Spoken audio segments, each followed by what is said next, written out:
Today we're going to talk about simplifying radical expressions, and a radical expression is just an expression that has a square root in it. And some of you have had more practice at this than others. In fact, some of you may have not done this before. And what's going to be important today is knowing or keeping in mind your perfect square numbers. I have my perfect square numbers here listed. From these are perfect squares 1 to 15. A perfect square number is a number that you can take the square root of and you will get a whole number. So we know the square root of 1 is 1, the square root of 4 is 2, the square root of 9 is 3, the square root of 16 is 4, and so on.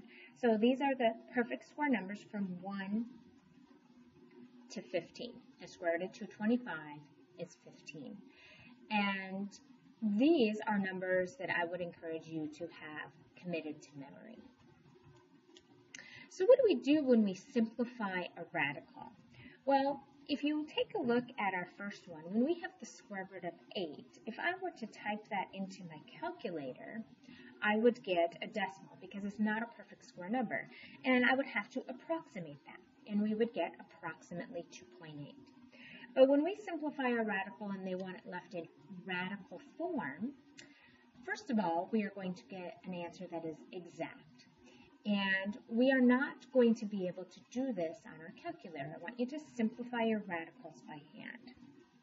So, how does that work? Well, if I take a look at the square root of 8, I actually want to think about what factors go into 8.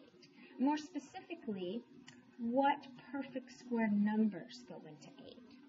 And I know that the square root of 8 can be written as 4 times 2.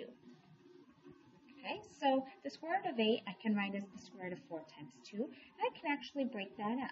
The square root of 4 times the square root of 2. Now, the square root of 4 is my perfect square number. I can simplify that part of my equation, or that part of my expression. The square root of 4 is 2. And this part, the square root of 2, I cannot simplify. It would be left. My final answer would be written as 2 root 2.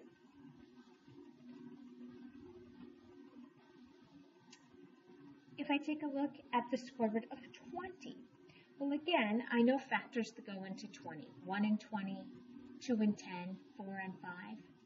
But I want to pick factors that have a perfect square. So I wouldn't pick 2 and 10. That's not going to break down or simplify. But again, I would pick 4 and 5. And I can write that as the square root of 4 times the square root of 5. And again, I know that this part can be simplified. The square root of 4 is 2. In this case, we would be left with 2 root 5. And that would be my final answer. Now, the square root of 27, 1 and 27, 3 and 9. Yeah, I think we can use 3 and 9. Let's say that we had simplified it as so. And we can break that down, the square root of 3 times the square root of 9. Now, the square root of 9 is my perfect square number. I'm taking the square root of that, and I know it's 3. But we aren't going to write it as root 3 times 3. Typically, we pull that out front. So I'm going to take that 3 and put it here. And I would be left with then the square root of 3 I can't simplify. My final answer would just be 3 root 3. And that's how I would write it. So we're going to put our whole numbers out front.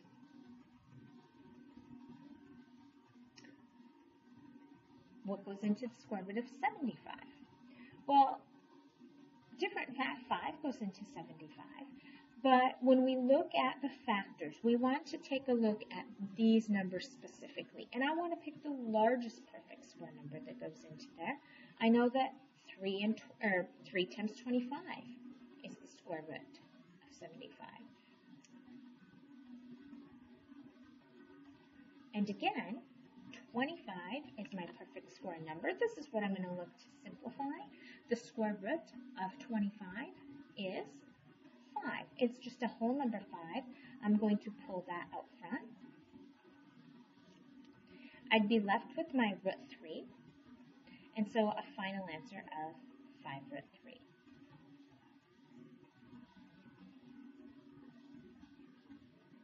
The square root of 40, well, I'm looking, again, 8 and 5 go into 40, but 8 or 5 is not a perfect square number. So if I'm looking to break this down in radical form, I'm actually going to choose to use my factors of 4 and 10.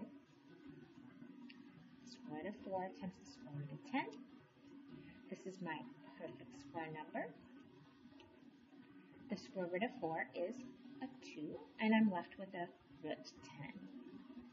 Now, it's always a good idea to kind of double check to make sure that number under your radical sign is simplified all the way. So to make sure that none of these other numbers will go into it. Okay. Now, the square root of 48, there are a couple different numbers that go into it. It's most helpful to pick the largest perfect square. So the largest perfect square that goes into 48 is 16, and it goes in there 3 times. The reason it is the most helpful to pick the largest is that it just saves you some simplification.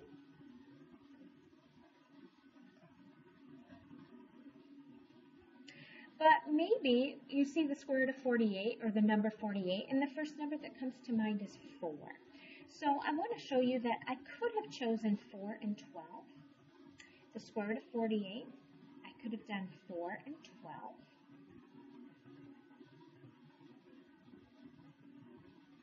And you'll notice here I would have ended up with 2 root 12. But the square root of 12 will simplify again. So it's not in the most simplest form. I would have had to then break up the 12 into the 4 times 3. This would give me another 2. So I would end up having 2 and 2 and a root 3. Well, it would end up being 4 root 3. So we would still end up with the same answer. It just took me a whole lot more work to get there.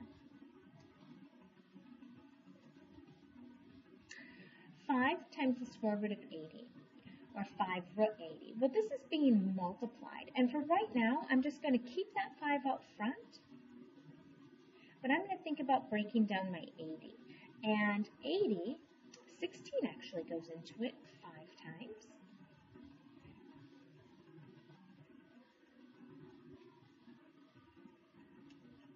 I can simplify this. The square root of 16 is a whole number, 4.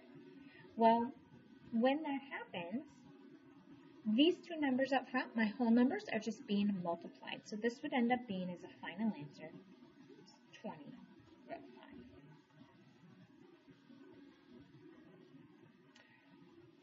5. Root 50. I know 25 and 2 goes into that.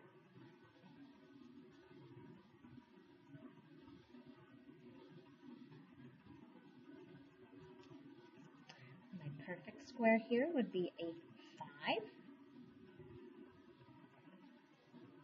2 times 5 would give me 10. Last one, 4 times root 125. 25 goes into that 5 times. Let's say we had written it as so.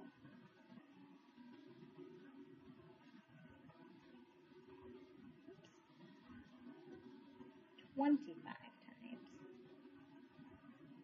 Now, here, my perfect square,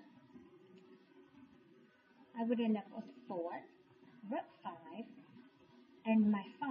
But remember, we're going to pull this out front, and I'm going to multiply. So I would end up having my 4 times 5, and then root 5, or 20 root 5. So our whole numbers are going to come out front.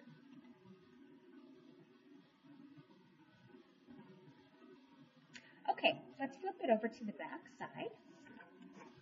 We're also going to be talking about doing some multiplying with our radicals. When you apply the rules for multiplying your radicals, it's very similar to what you did in algebra. Okay, 3 times root 2, we would just write as 3 root 2 as one expression. Now, root 2 times root 2, if they both have the radical sign, we can multiply them. Root 2 times root 2 would give me root 4, which the square root of 4 is actually a perfect square number. I would end up with a final answer of 2. In the third one, you'll notice I have 2 root 3 times 3 root 2. Well, in this case, much like you did for algebra, you can take the whole numbers and you can multiply them. 2 times 3 is 6.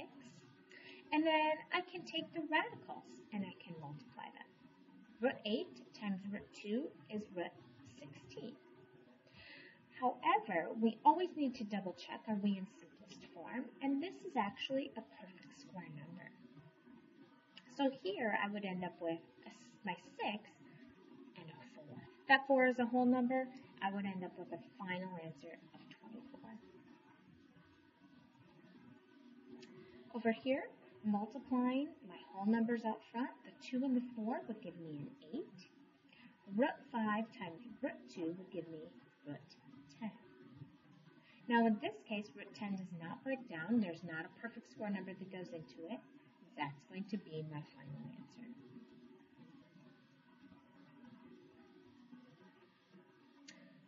For root 3 times root 3, well, my whole number out front, there's really kind of a 1 there. 4 times 1 is just going to be 4. Root 3 times root 3 is root 9. But again, root 9 is a perfect square. It would really tell me 4 times 3. 4 times 3 would give me a final answer of 12. What about root 11 squared? Well, root 11 squared, when you square something, you take it times itself. Well, 11 times 11 is 121. But if you know your perfect squares, you know the square root of 121 is 11. How does that work out? Well, when you square something that's square root, these are kind of opposite operations. They actually cancel each other out. For example, up here at the top, when we had root 2 times root 2, we ended up with root 4, but in the end, we ended up with that whole number of 2. 3 root 7, the quantity squared. This is telling me to take 3 root 7 times 3 root 7. Well, like we did above, we'd multiply the whole numbers, and we would have 9. Root 7 and root 7 would give me 49.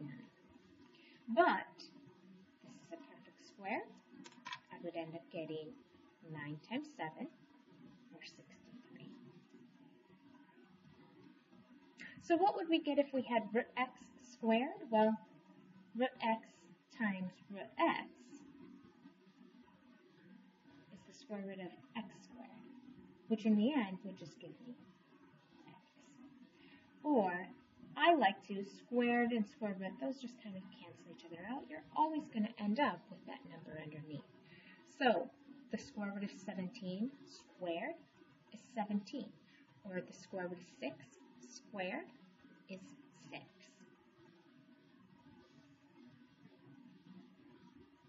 We can also divide radicals. If I have the expression 3 divided by root 2, I'm going to rewrite this. This would be 3 divided by root 2.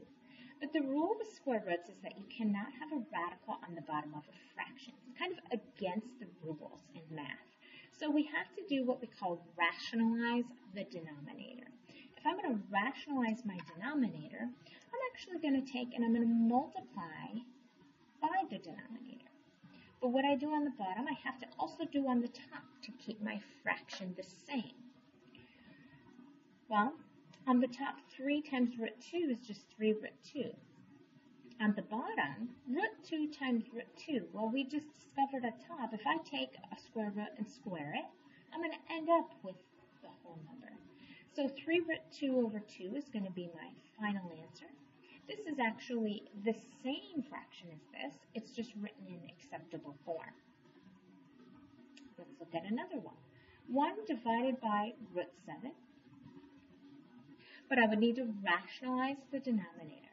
So I'm going to multiply by that denominator, both the top and the bottom, to keep it balanced.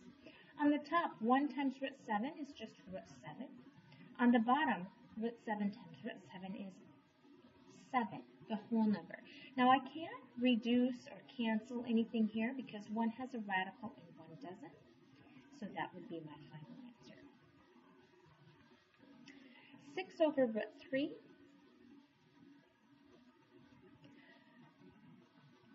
I'm going to rationalize my denominator.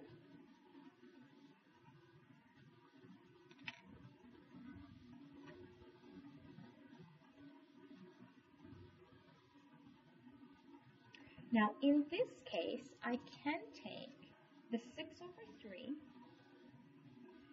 are both whole numbers. I can reduce that. I know that 3 goes into both of them, and so I can simply say that this would be a 2 and this would be a 1, a final answer of 2 root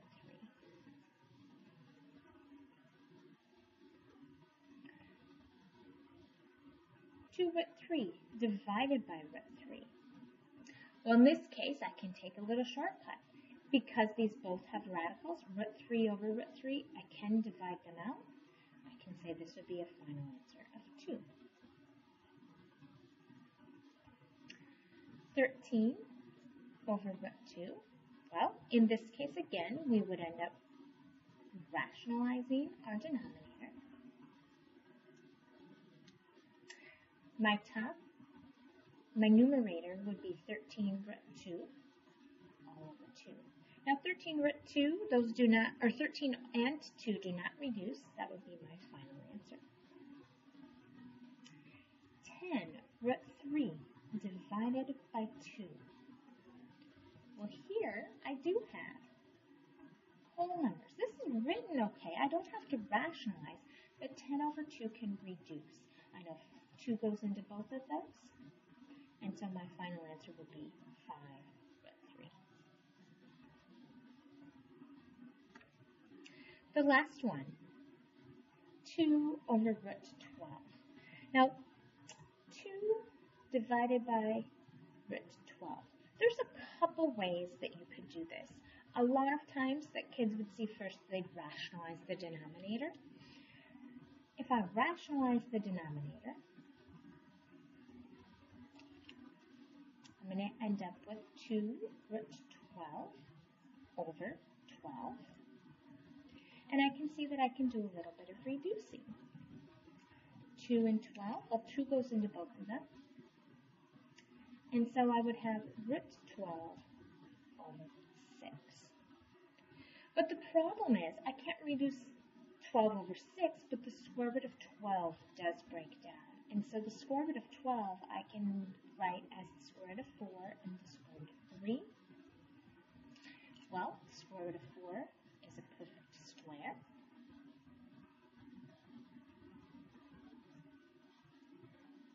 And then finally, I can do one more reducing of that fraction. 2 over 6, 2 goes into both of them.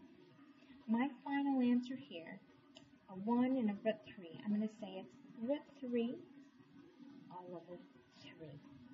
Final answer. I can't reduce, again, because this is a radical and this is a whole number, and those are different. But that would be my final answer. Now, way back at the beginning, I could have first simplified my denominator by breaking up that root 12, but in the end, we would still end up with the same final answer.